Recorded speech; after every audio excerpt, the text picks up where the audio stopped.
All right, ladies and gentlemen, all our attendees, once again, welcome back to the second edition of MarTech Leadership Summit 2022, presented by Gupshup. With that, what we're going to do now is deep dive into our next important theme coming your way. And this theme is very interesting, because we're talking about the brand, culture, and employee experience imperative and trying to gather that is powered by both purpose and people. I came across a very interesting quote just a couple of days ago, which said that, in the era that we are all in, somewhere people are behaving like brands while brands are becoming way more human or humane, if I may put it that way. And it's interesting to see how this entire integration is happening between the people and the brands, and all of them being powered by purpose. So I'm sure this is one topic that I am absolutely looking forward to, just like all our attendees. And so are our speakers, who are all set to share their insights with you. Now, this session is being spearheaded by Mr. Rajesh Chopra, Senior Vice President and Head Data and Services Center of Excellence, Mastercard. In fact, he's a senior executive with more than 2 decades of experience across business analytics, risk management, strategy consulting, business development, research, technology, and re-engineering domains. And joining Mr. Rajesh, may I also please introduce our amazing set of panelists as well. We have with us Soumya Mohanty, Managing Director, Clients and Quantitative, Insights Division, Kantar. And she brings with her over 2 decades of experience in market research and consumer behavior across sectors. And she specializes in innovation, brand, and communication research. We're also joined by Ritu, Mittal, Head Marketing and Digital, Bayer Consumer Health India, who's a result-oriented business leader and award-winning brand builder with more than 17 years of experience across FMCG, consumer health, and tech experience.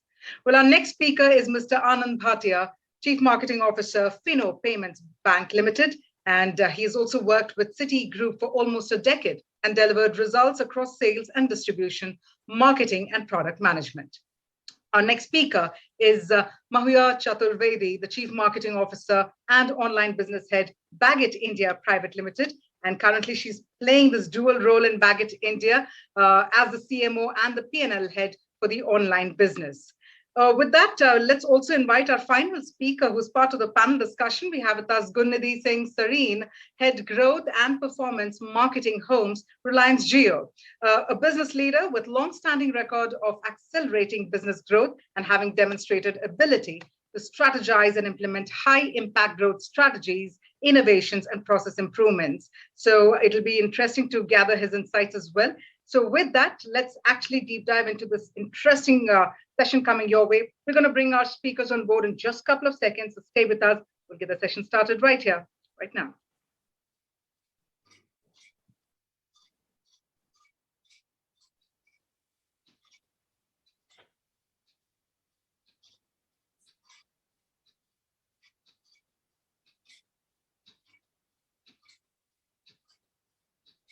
All right, Rajat, over to you.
Thanks, Kavya. Good afternoon, everyone, and welcome to this panel discussion where we'll touch upon extremely pertinent topics around the brand, culture, employee experience in next 45 minutes or so, and then take some live questions from all of you towards the last quarter of our discussion time. Again, it's a privilege and pleasure to be part of such an esteemed group of panelists who come from highly diverse backgrounds and would share their thoughts, based on their past experiences and learnings during our discussion.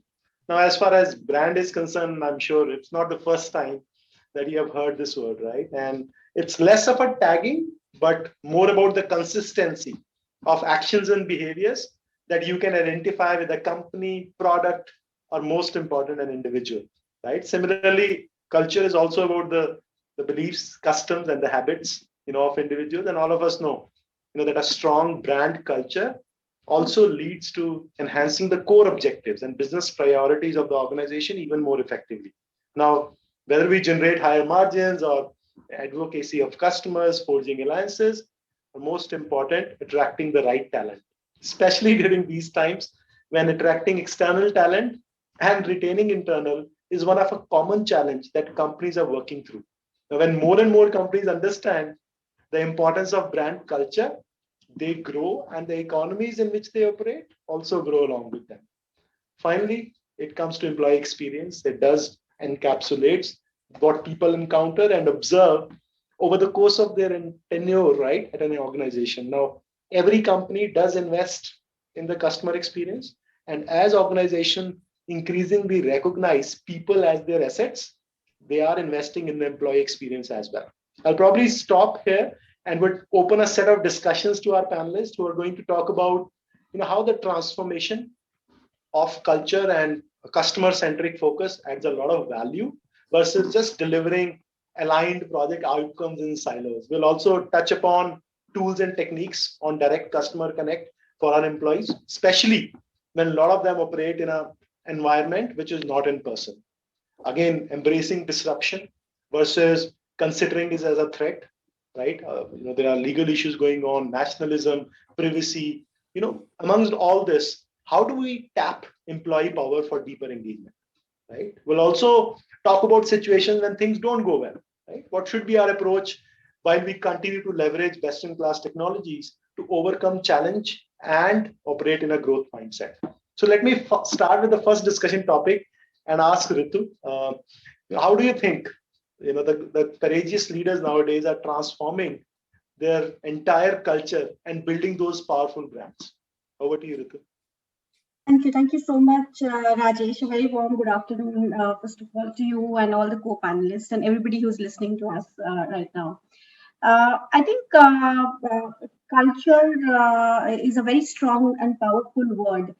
And from my experience, I would say that there are a couple of things, specifically, when today we are working with the Gen Z, who's looking for many other different things just from, they're just not looking for a salary and a job, but really they talk about what's like satisfaction from their job. The culture that we want to build is a culture of growth mindset, a culture about learning every day. And as a consumer health company, which is looking at building purpose-based brands, I think the most powerful way I have identified that we can do this is by making them a part of the purpose and making them a part of connecting with the consumers. So to me, I think connecting with the consumers is a very, very important aspect. And the culture as a marketer that we try to drive is that you need to be connected with the external world. And by external world, I mean all the stakeholders, which is your consumers, your customers selling the product, anybody who's a stakeholder to you, stay connected with them. And it has been a tougher thing to do it in the virtual times. However, I'll give you an example of how we went about it. There was an intern last year, a very young girl who joined. She had a project on a new product that we wanted to launch. And she came to the first presentation and said, I said, it really lacks an understanding on the ground. And I told her, so she said, this was in the middle of the second wave. How do I go out and connect? I said, why don't you pick up the phone and talk to, 20 to 30 people in around your friend circle relatives as consumers, and pick up the phone and talk to 20 to 30 retailers who want to sell this product. And she did that, and she came back and she said, that changed my perspective completely. See, ended our internship with a wow feeling, and she said that was the one thing that you told me which changed everything that I was doing in this project. And now I really want to be a part of your organization in the future. So that is how connecting with consumers can change the experience of people, how they feel about the richness of the insights that they get, and how they are value to themselves and the projects that they are working on. So I think that's the one single thing, staying connected to the outside world, that I think is the most important. Sure. Great. Thank you, Ritu. Mahuya, you want to add to what Ritu said? Yeah, of course. So a brand, how do you describe a brand? I mean, like you rightly said, Rajesh, when you started off, a brand is really an experience across all touch points, right? It's not about the communication. It is not, definitely not today about the 30-second that you put up or a 1 minute that you put up on video. Am I audible, Rajesh? Yeah. It's definitely not about that. It's about the experience that a consumer gets or any stakeholder gets across various touch points. So I specifically joined this panel, and I chose this panel because of two things I wanted to share.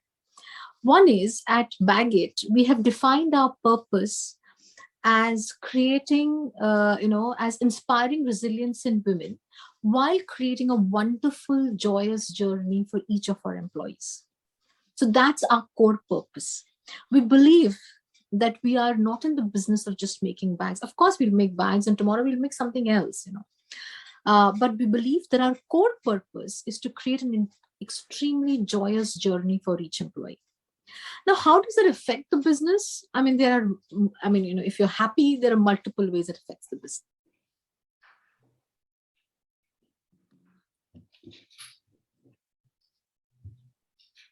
I think Mahuya froze.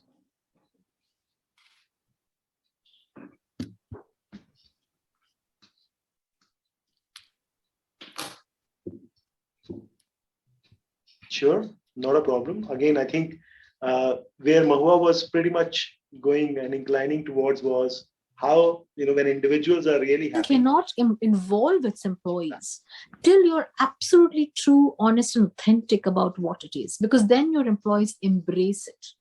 Otherwise, they don't embrace it. So at Baggit, and it's great honor as managing director that we are moving towards a wealth sharing mechanism. I mean, that's one of the first things, right? You can't make employees happy by just telling them, oh, you're great. No, you really have to put your money where your mouth is, right? So that's one of the things we are doing.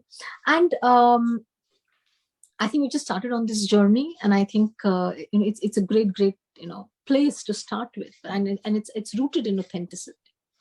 The second example I want to give is just before this, I was working in a luxury brand, a smaller luxury brand, but it was a brand called Shaze.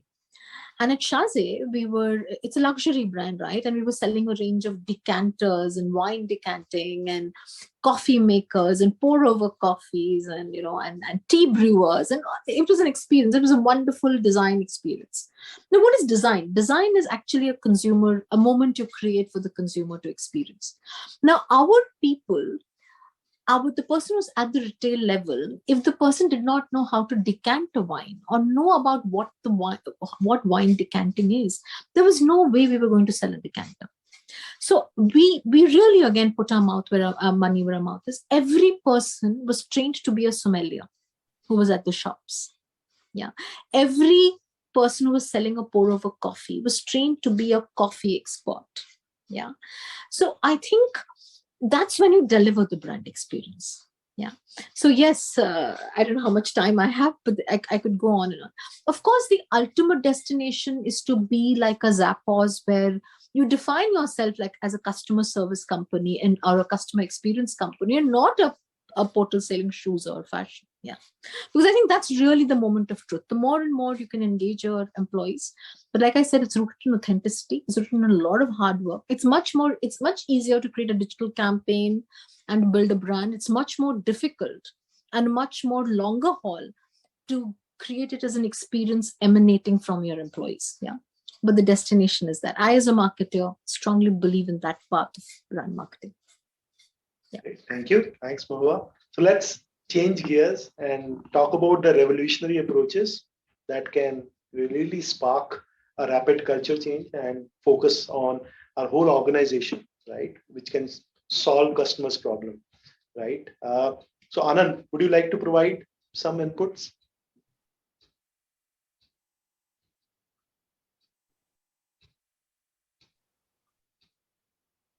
Yeah, sure. Thanks. Okay, so my internet is a little unstable, so in the middle sentences might drag, and so do kind of just tell me if things are going off a little. I hope I'm audible. Yes, you are.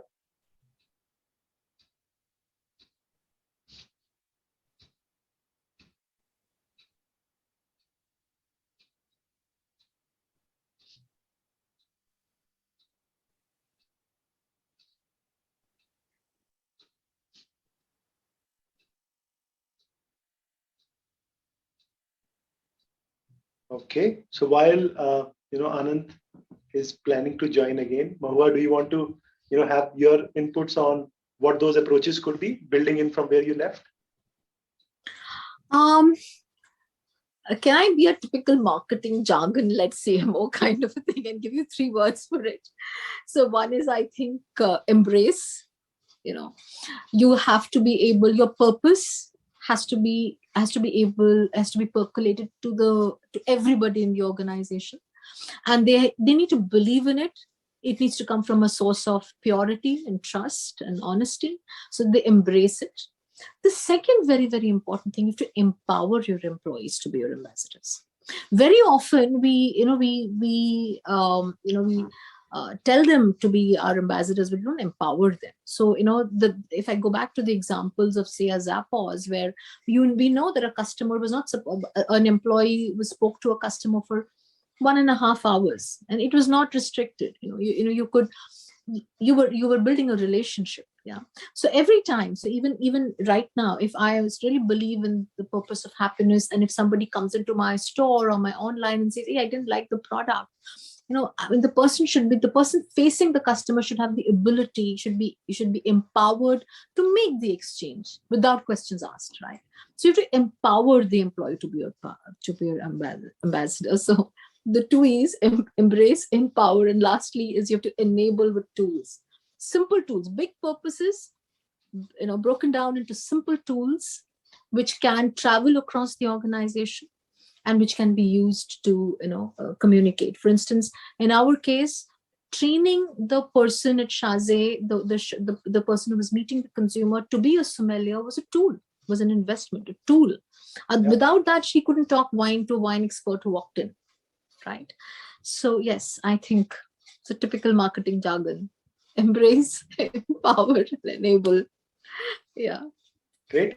I think Anand is back. Anand, maybe your voice will be better this time if you try. Yeah, I hope so. Yeah. So, all fairness, Vodafone's lousy. So fair.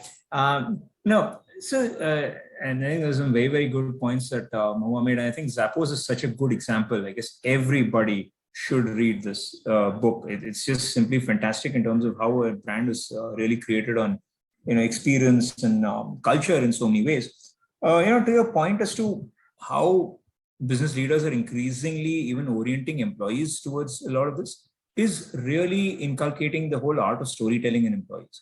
Now, that's something that we at our bank have been following fairly rigorously, and I handle analytics and F1 and marketing. So these are 2 at times fairly diverse roles. But what we really, really use is that even getting a whole lot of guys into storytelling, and that the fact that you get people to give interpretations, explain with examples, it's almost a very panchatantra way of getting to a point which otherwise would have been a drab graph or slide or a bunch of numbers on a table.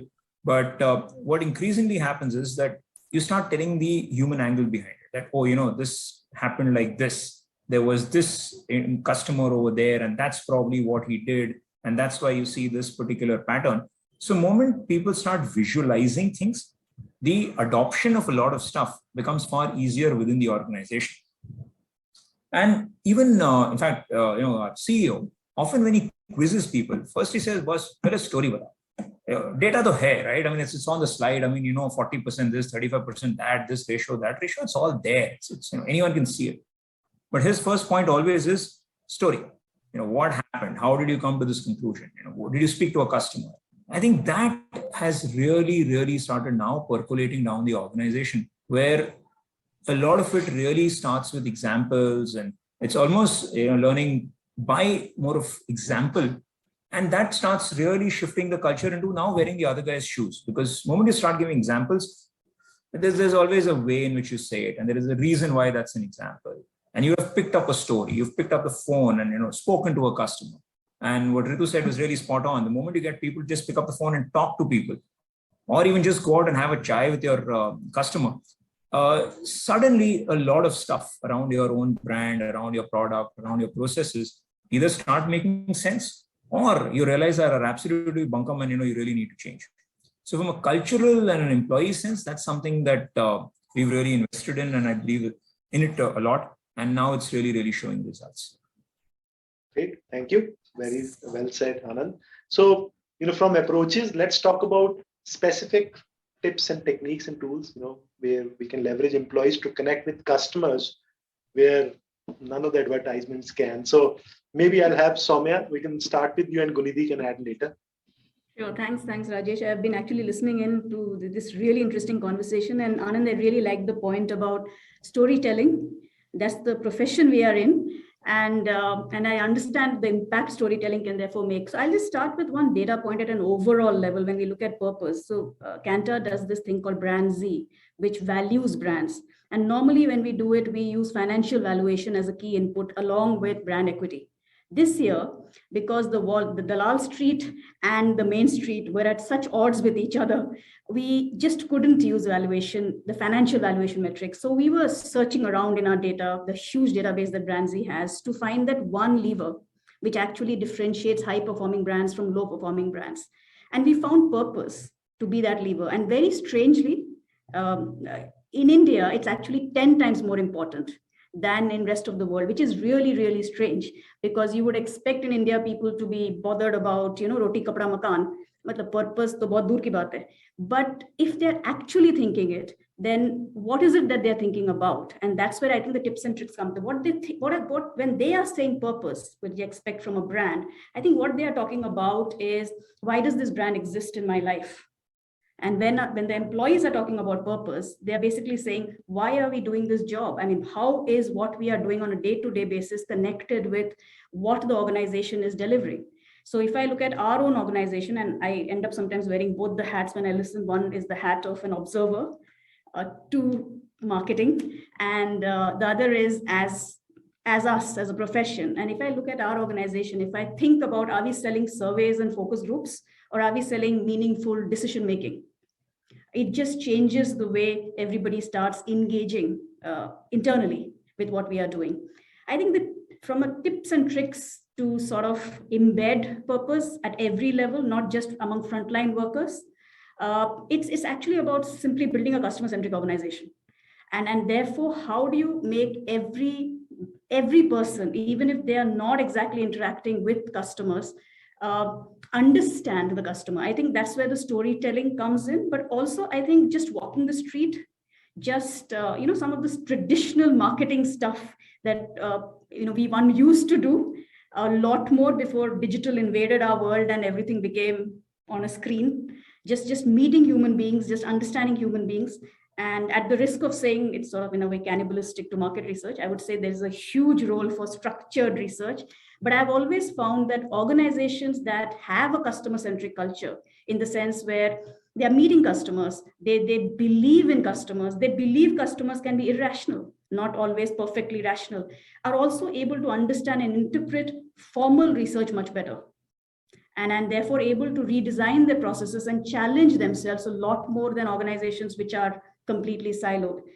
And I just want to talk about one example. I've always found this difference interesting between services and FMCG, because services in general, like banks, I mean, you have so many touch points and you get so much of information and so much of data, and you can do a lot with that in terms of optimizing your processes. How do FMCG companies, and which is where classical marketing has been born from, become customer-centric? Now, I think it's about whether it's a process like innovation or activation in store. Everything has to be designed with the customer in mind. Otherwise, they tend to work in silos. That is one of the reasons why so many innovations fail. I think about 92% of product launches fail. because they don't start with the customer. There is marketing and there is R&D and there is, they have a separate set of innovation guys, and none of them end up talking to each other. So somewhere that entire seamlessness has to be built into the way we look at customer and just see them as human beings beyond profit. I think that's pretty much what I wanted to say. And it's interesting for all of us to step back and think why so many discussions are happening on purpose post-COVID.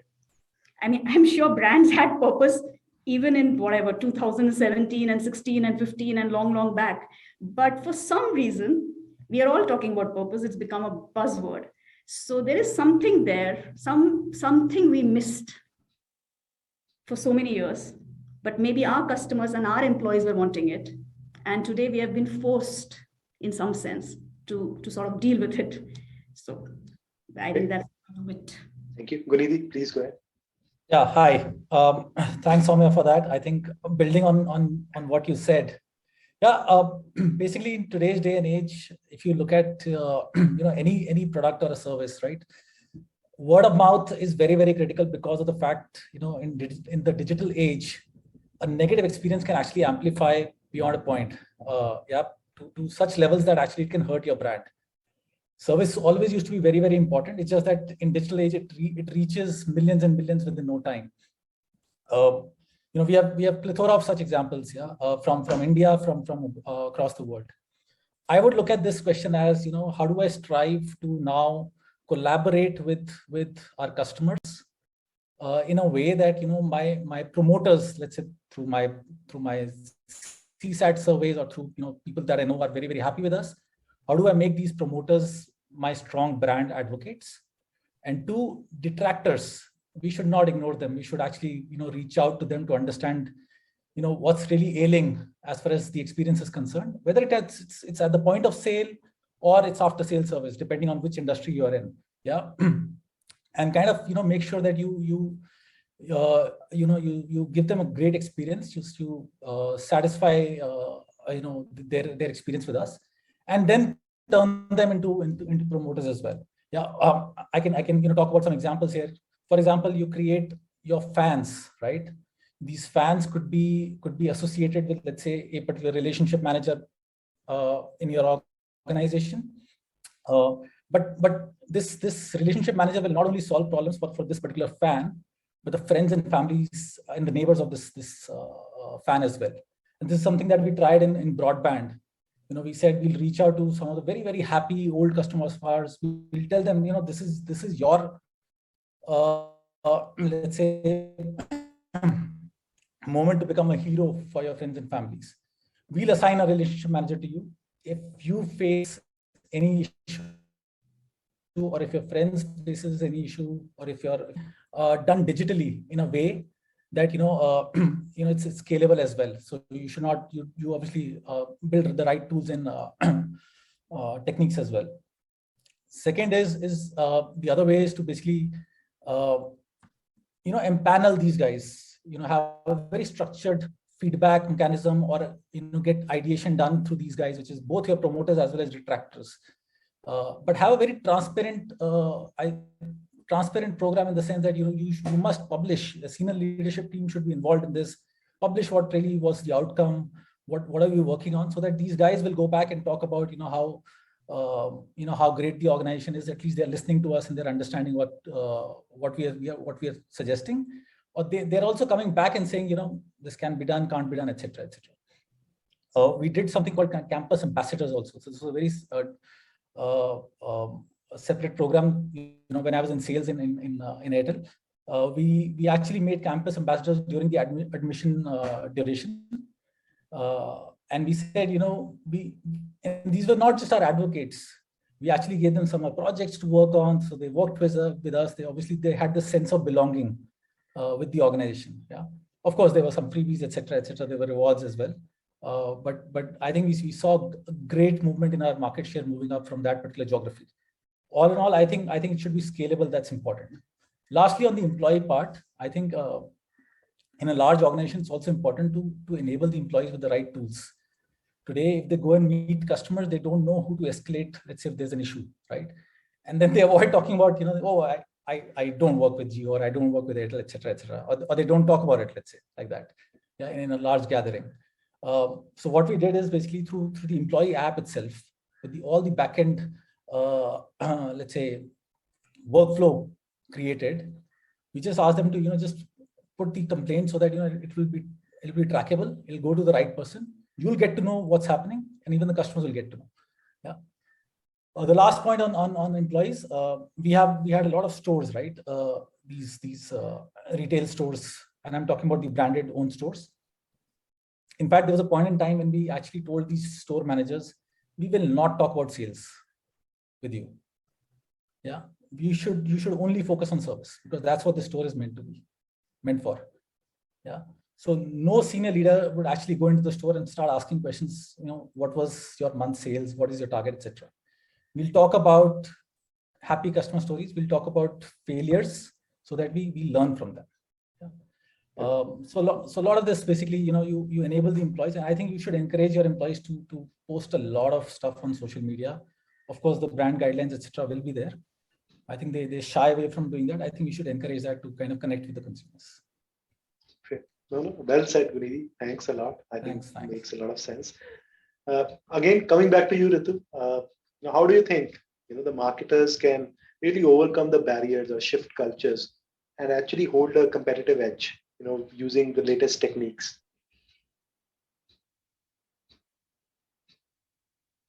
So I think we talked a lot today about purpose, right? What does that mean in itself? I think, and being purpose, whether it's a purpose-based business or a purpose-based brand, that I think is a starting point of shifting cultures. Because when you are purpose-based, you are essentially talking about being externally focused, being consumer-centric, thinking of people as people and not as just users of your brand, product, or service. Thinking about how are you going to change something for positive in their life, making life better for them, solving for a problem for them, versus how am I going to sell more of my product. And that's the beginning of starting to change a culture, because you're trying to do something beyond just selling your product. Like I'll give you an example. We relaunched Saridon last year. Now Saridon is a brand known to everybody. It's a 5-decade-old brand in India. However, we changed the conversation and we said that as we tried to understand more about headaches among people, and we did a survey among some 10,000 people for that, we identified that more and more people, to be very specific, 1 in 4 Indians hide their headaches and they don't share it with their family. And that was the aspect which was very astonishing, that they were working through headaches. As per data, Indians are the ones who take the most absence from work because of headaches. And this is driven by they don't take the right solution for a headache, but they just continue to work through it. We are a tribe of people who want to excel and who want to make our life better. So we just work through everything, but we don't take a solution to get rid of that headache. And that is where we launched a campaign that get rid of your headache with just one Saridon. Now, of course, it is commercial. There is always a P&L that a business has to deliver. It is about selling more product. But the larger culture that you're trying to shift here is of resilience, which is great. Indians are resilient, which is great. We've seen how we've made it through such bad waves of COVID, which is great. But do you really need to just brave through your headache? Or, just get rid of it and then brave through everything else? So that's it could be a very small piece, but for somebody who has a headache and is living through that pain, it's a culture change, or it's a shift in that mindset of I am brave because I'm not taking a tablet. So we actually heard people saying that somebody who takes a tablet doesn't have the bravery to bear it and live with it. So that's the kind of a culture change that a brand or a business has the power to bring in. And it comes only when you connect and find out what that consumer is doing and why are they doing what they are doing. What are those motivations? What is driving that hiding the headache? And those stories are very, very important to understand. I think apart from that, the second part of your question, which is about the latest technologies, today, and the data, the immense amount of data that is available today because on the digital platforms, or because of how they are engaging with different content, all the AI based technologies. The one thing which I find that enables us as marketers to do is to be more relevant to them, to talk to people who want to listen to you, to engage with them, instead of the classic push advertising. Let me just talk to everybody, even if they are not interested in me. We can deliver a lot more engaging content which they want to be a part of, versus that advertisement that they are just waiting to get over and just skip it as soon as they can. So by being more relevant, identify really using data to being more relevant to the people that you want to talk, and be very engaging in the way you have a more of a two-way conversation with them versus just a one-way manufacturer speak. Oh, thanks, Ritu. Very clear this time. Again, Anand, will come back to you on how do you think that we can unlock the secret, of tapping into the power of your employees with deeper engagement and an even stronger brand. Yeah. So, in this entire thing of creating the right brand, whether we go the route of purpose, we go the route of positioning, and I know that there are two very strong camps, in the purpose and the positioning side. Whichever route you take, I think those are tools, techniques. Is it just should I use a hammer or should I use a stone kind of situation? But if you just leave that apart, your biggest moat, your biggest tool in this entire stuff really is the employee. So what's going to matter, and that's going to make the difference, is how much this guy is really motivated to go out and do that. How much do you empower this person? How much do you make this person believe that, yes, there is a lot of merit to what he or she is doing. There's a lot of joy that you're bringing into your everyday work. At the frontline level, employees do connect well with customers. So all your employees who are right in the front end, or in the store or walking the street, talking to customers, they do connect. A good sales guy will invariably create that friendship with that customer, and he knows or she knows that which IPL team this guy supports, or which movie the guy has seen, and something like that engages. But when you've got to, unfortunate reality is that a lot of stuff is still going to get driven top down. So which means that some guys sitting in a boardroom somewhere in BKC or wherever are going to start playing a very, very important role in what happens on the ground. And that's where super critical that they step out in the field. And I think it's very important. And I picked up this point and I made a note of this, which was, I think, superbly put. And I think it was Gunnidhi who said this, that get these guys to go out, talk, and post on social media. I think that starts making a big difference, because one, you're going to put something out there. Yep, brand guidelines and all fine. And I think as a marketer, somewhere you've got to be prepared to go a little easy on the guidelines at times and be okay with that. And I think it's fine. I see it with my logo now and then. It happens. Some guy in the middle of nowhere in Darbhanga will, use some other color, but I appreciate his enthusiasm. So be prepared to let go of some technicalities at times and just encourage people, boss, go chat, post those selfies, put that stuff, LinkedIn, Twitter, Facebook, share chat, Chingari, MX Player, Taka, wherever you want to go, just go ahead and do it, because somewhere it improves connect, somewhere, the overall story of the brand starts coming out. So have that for your employees. I think the rest of the stuff is tools, techniques, science that just falls in place. Heart is in the right place, everything else happens. Then it's discipline, and of course, the heart being in the right place. Thanks, Anand. Rajesh, just a small example. I couldn't stop myself, since we were talking about purpose specifically. So we were looking at, how do we improve customer service at all touch points in our organization, and we said we have to kind of rally all employees together, right? Look at every process, every journey, and pick up let's say the top 5 and start correcting those. Yeah, looking and understanding and we were thinking, what should we name this and how do we motivate people? Earlier we were trying to keep a very fancy name for this thing. We simply said it's Project Purpose. the entire purpose that we exist today is basically for our customers. That's it.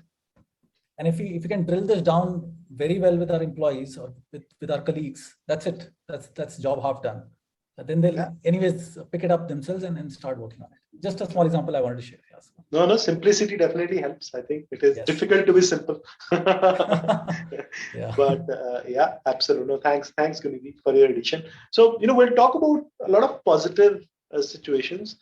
Soumya, I will probably go back, to a stage where we already have a distracted customer, right? And, in those situations, how do you think we can communicate even more effectively when we know that the customers are not happy at this situation and there's an opportunity to flip around?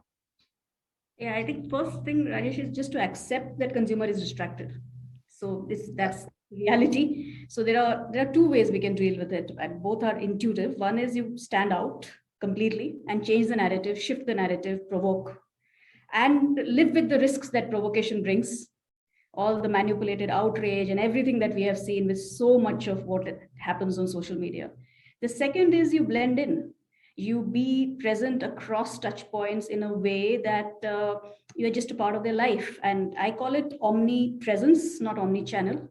So you're just there wherever they expect you to, wherever they don't even expect you to be there. And I'll give you a very nice example. I just walked into a Baskin-Robbins outlet and they had this new sundae with Hershey's in it.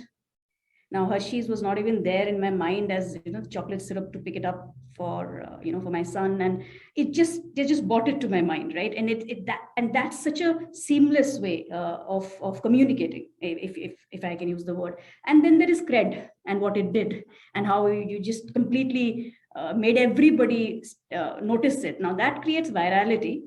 Whether that creates engagement or not is a matter of opinion. So I think it's a risk that anybody would take. And I think another great example I feel is Zomato. I think what they are doing on social media, the way they comment on it, and it's so seamless, I think from the CEO downwards, what they stand for, what they say, how they comment is incredibly well done. Having said that, Rajesh, I want to end by saying that even well done communication, well done standard classical creative communication also at times does, and consistent communication also works. I think Coca-Cola's open happiness and the way they have done extensions of it, flipped it over, and all the stuff they've done around it, they've stuck to it. And during COVID particularly, it just does strike a chord. And there's another one that I came across, which really I thought was brilliant, which was a Sensodyne campaign. I think maybe you guys have seen it. It's a UK campaign where it's about sensitivity has no, it doesn't discriminate. And so why should the faces of sensitivity be similar? So they included all kinds of faces. So sometimes well done communication can challenge stereotypes, can actually change the way consumers see things without provoking, without getting into that dicey space, which many of our Indian brands have gone into and then pulled back from. So I think that it's just about knowing how much, what you want to say and how much risk you want to take in being able to stand out. So, absolutely. Yeah. Gunnidhi, any other examples? Last minute examples which you can sneak in? That'll be great. I was thinking more in terms of, how do we bring the culture of innovation and break the barriers there to kind of, make it even better for consumers. Yeah, absolutely. So my point here is that, first of all, understand, where you are today, what's your organization looking like today, whether you have the right skill sets to kind of innovate or not. And hence you start investing in the right manpower, right skill sets. You have to invest in trainings, etc. as well. I think the other important part here is what we get to hear a lot more is we don't get time, because in your daily rut of things, you don't think about different things, and how do you serve the customers better. How do you basically create a competitive edge for yourself, right? And hence it's important to kind of free up that time. How do you do that is basically, there are various ways to do that. Of course, you cut down on your inefficient meetings or whatever it is. But yes, I think that's an important step. But you set aside a calendar for let's say innovation, and that's what we also did. There was a separate calendar for innovation, wherein we would not talk about business review, we would not talk about the daily numbers, but only talk about what do we need to do to kind of and innovation could not be it's not just about a new product or anything like that. It could be a great process as well, as long as it gives you that advantage in the market, right? And hence get experts to talk about it, cross industry references. I think all that has to be done. I think inculcate that habit of first principle thinking. That something, whatever you're doing today can be done better in a better way. As long as you spend time on that, it'll be done. Yeah. So bring out the child in you in that sense. Yeah. Because I think somewhere we stop asking those relevant questions to ourselves as well as to our colleagues, and that's where I think we continue to be in a state of we have to keep doing the same thing. Yeah. Probably that.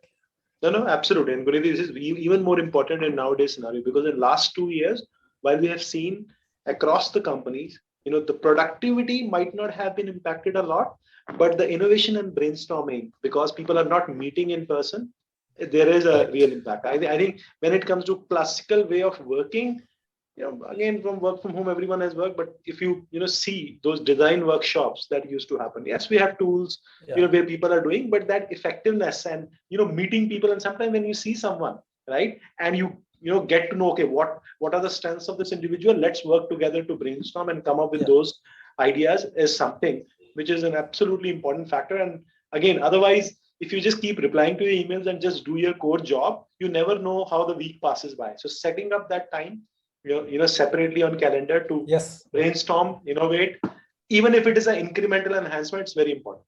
Work as a CFT, I think working in silos is a disaster in that sense.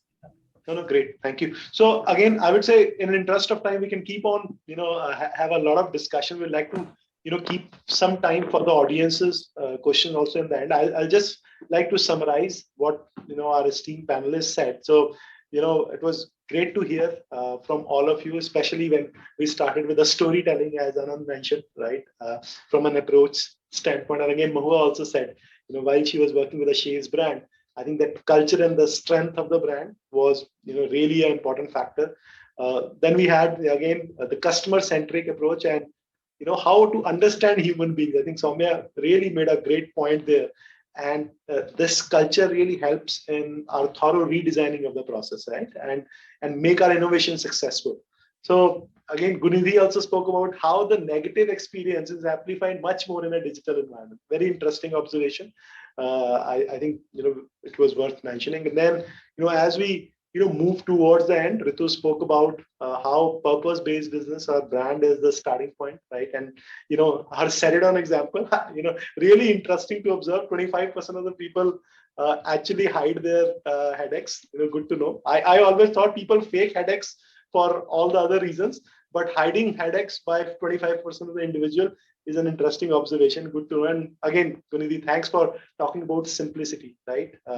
And, again, finally, Soumya, the distracted customer, I think acceptance that the customer is distracted is also a great factor. So, again, thank you very much all. I think this was really good. Now let's open up, our bridge for some live questions, or if there are questions in chat, Kavya, if you can help us with, but, thanks a lot for this discussion. Thank you, Rajesh. In fact, we did receive 2 questions, but they were already answered by the panelists. So we don't have any more questions as of now from the audience. Great. Wonderful. Do we open it up? Anyone would like to, have any incremental questions? As in from the audience, Rajesh? Yes, from the audience. So currently, as of now, it's all answered. Yes. Okay. Great. Then I think we are doing we started a few minutes late, but we are doing very well on time. So back to you, Kavya. Thank you. Thank you so much, Rajesh.